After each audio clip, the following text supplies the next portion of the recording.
Lumpy virus को लेकर हम बात करने जा रहे हैं, जिसको लेकर अलर्ट जारी किया गया है। दरअसल सीमावर्ती राज्यों में लंपी वायरस के बढ़ते मामलों, खासकर अगर हम बात करते हैं पंजाब की, राजस्थान की, रतलाम में पशुओं में वायरस के लक्षण मिलने के बाद एमपी सरकार भी अलर्ट हो गई है। सीमावर्ती राज्यों में विशेष सतर्कता बरती जा रही है। इसी कड़ी में अब पशुपालन और डेयरी विभाग ने गुजरात और राजस्थान से सटे जिलों के कलेक्टर्स और संभागीय अधिकारियों को निर्देश जारी किए हैं, जिसमें दोनों राज्यों के बॉर्डर से पशुओं के आवागमन पर रोक लगाने के लिए कहा गया है। इसके साथ ही एडवाइजरी जारी करने के बाद अब पशुपालन विभाग ने विभागीय अधिकारियों और कर्मचारियों को लंपी वायरस को लेकर अलर्ट मोड में रहने के भी निर्देश दिए हैं। लंपी वायरस को लेकर जिस तरह से अलर्ट जारी किया गया है, इस खबर पर और अधिक जानकारी के लिए जुड़ रहे हैं जी मीडिया संवाददाता आकाश हमारे साथ भोपाल से लाइव। आकाश, लंपी वायरस को लेकर खतरा लगातार बढ़ता जा रहा है। ऐसे में पशुपालन विभाग ने पशुपालकों को एडवाइजरी जारी की है, दिशा निर्देश जारी किए गए हैं। सावधान रहने के साथ साथ अलर्ट करने वाली खबर है, क्या अपडेट? देखिए, जिस तरीके से मध्य प्रदेश के सीमावर्ती राज्यों में लंपी वायरस का प्रकोप फैल रहा है, इसके बाद रतलाम में कई पशुओं में लंपी वायरस के लक्षण देखे गए, तो निश्चित तौर पर पशुपालन और डेयरी विभाग की चिंताएं बढ़ना लाजमी है। सबसे पहले भारत सरकार की एडवाइजरी को पालन करने के लिए निर्देशित किया गया था, लेकिन अब पशुपालन एवं डेयरी विभाग ने सभी संभागीय और जिला अधिकारियों को निर्देश दिए हैं कि जो मध्य प्रदेश के सीमावर्ती जिले हैं, राजस्थान और जिस तरीके से गुजरात, इन दोनों राज्यों से सटे हुए सीमावर्ती जिलों में पशुओं के आवागमन पर रोक लगाई जाए, क्योंकि इन राज्यों में लंपी वायरस का प्रकोप देखा जा रहा है।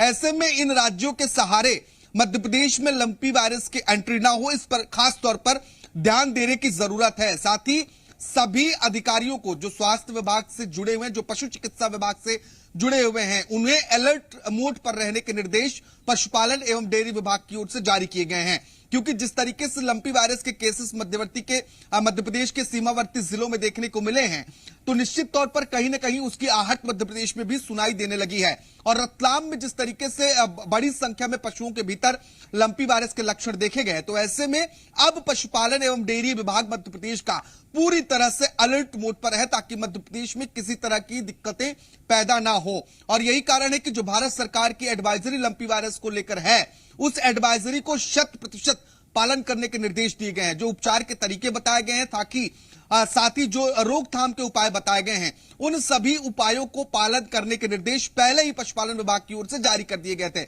इसके बाद अब जो सभी जिलों में जो पशुओं के लिए लेबोरेटरी है, उनके संचालकों के साथ और संभागीय अधिकारियों के साथ पशुपालन विभाग ने बैठक भी की है। और इस बैठक में कुछ जो विशेषज्ञ हैं, उन विशेषज्ञों ने अपने टिप्स भी दिए हैं कि किस तरीके से लंपी वायरस की रोकथाम करना और कैसे पशुओं का इलाज करना है। साथ ही साथ सभी अधिकारियों को एकदम अलर्ट मोड पर रहने के लिए निर्देशित किया गया है कि अगर किसी भी तरह की स्थिति जो विपरीत परिस्थितियों की बनती है, तो तत्काल उस पर मोर्चा संभाला जाए, ताकि आने वाले समयों में जिस तरीके से अन्य राज्यों में दिक्कतें हैं, वैसी दिक्कत मध्य प्रदेश में उत्पन्न ना हो। फिलहाल जिला अधिकारियों को दिव्यांश जो निर्देश दिए गए वो यही है कि जो गुजरात और राजस्थान से सटे जिले हैं, इन जिलों में जो पशुओं का आवागमन है, जरूरी भी है, रोक लगाई जाए, दूसरे राज्यों के पशु मध्य प्रदेश में न ट्रेवल कर सकते। आकाश, ये जरूरी भी है क्योंकि राजस्थान में मामले बढ़ते जा रहे हैं। बाकायदा वहां पर मंत्री ने बैठक भी ली है और दिशा निर्देश जारी किए हैं। आकाश, अब मेरा सवाल यह है कि 3 चीजें हैं, लक्षण, उपचार और भ्रांतियां। इन तीनों बातों की जानकारियां ग्रामीण स्तर पर सबसे पहले पहुंच सके, इसको लेकर क्या क्या कदम उठाए जा रहे हैं? क्योंकि दिशा निर्देश जारी होना और लोगों तक वो जानकारी पहुंचाना, जागरूक करना, ये सबसे अहम बात है। कई बार भ्रांतियां भी होती हैं कि गाय बीमार पड़ गई तो फिर ऐसा ना हो कि लोग कुछ और सोचने लगे, उसका कहीं ना कहीं दूध उत्पादन पर भी असर पड़ सकता है। ऐसी तमाम बातें हैं, ये जानकारी कैसे लोगों तक पहुंचाई जा रही है? देखिए, जिस बात का दिव्यांश आप जिक्र कर रहे हैं वो बेहद महत्वपूर्ण है, क्योंकि अधिकतर जो पशुपालक हैं या गौशाला संचालक हैं, उनके पास अभी ना तो एडवाइजरी पहुंची है कि किस तरीके से उन्हें पशुओं का बचाव करना है, और ना ही उन्हें बहुत ज्यादा लंपी वायरस को लेकर जानकारी है। हालांकि थोड़ी बहुत जानकारी जरूर पहुंची है, क्योंकि 2 दिन पहले ही जी मीडिया की टीम पशुपालकों के पास पहुंची थी, जो गौशाला संचालक है उनके पास पहुंची थी, लेकिन किसी तरह की एडवाइजरी उन जगहों पर नहीं मिल पाई थी।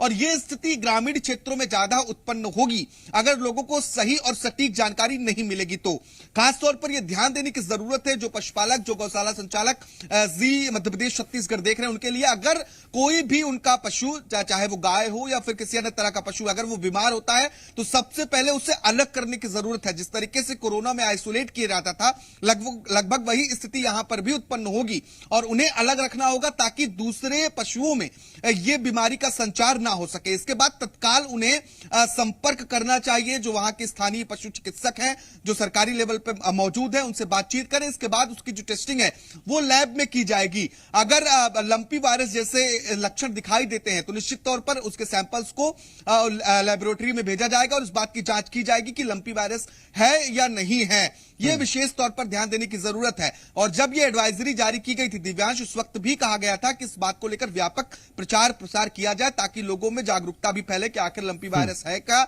और इससे किस तरीके से बचाव करना है। और खासतौर पर जब लंपी वायरस के लक्षण दिखाई दे तो तत्काल डॉक्टरों की सलाह लें, तत्काल डॉक्टरों से संपर्क करें, खुद अपने तौर पर इलाज करने की कोशिश ना करें, क्योंकि ये घातक हो सकता है। और जिस तरह के अब तक के मामले सामने आए हैं, निश्चित तौर पर वो चिंताजनक है और इस संबंध में और अधिक जागरूकता फैलाने की जरूरत भी है। दिव्यांश, बिल्कुल जानकारी होनी चाहिए, जागरूक होना जरूरी है, किसी तरह की भ्रांति में लोग ना पड़े।